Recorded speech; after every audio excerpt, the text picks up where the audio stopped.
Here's what I do when I get a new plant and when I actually repot it. First, I isolate new plants away from my collection for at least a week. That gives me enough time to check for pests, especially under the leaves and around the stem. Next, I check the soil. Big box store soil isn't bad, it's just meant to hold moisture longer so that the plants can survive in the store. It works short term in stores or if you have a greenhouse, but not long term if you have an indoor setting.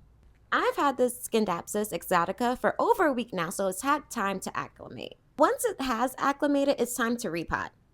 I'm switching these into my chunky, well-draining mix and keeping it in the same pot size to avoid shock. After repotting, that's when it'll be finally allowed into my collection. Before you repot, always check the roots to make sure that they're healthy. That should be white or light tan roots, not mushy or brown. Big box store soil is made up of cocoa peat. Greenhouses use it because it's lightweight, cheap, and holds moisture longer.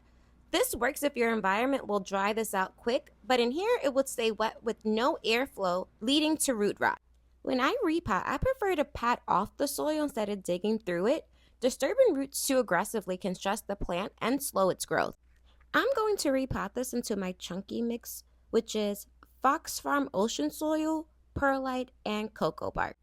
I'm going to center it and let it sit naturally without pushing the roots or the soil down to avoid compressing it. I like to do a light water right after to settle the soil, and now it's good to add it to my collection.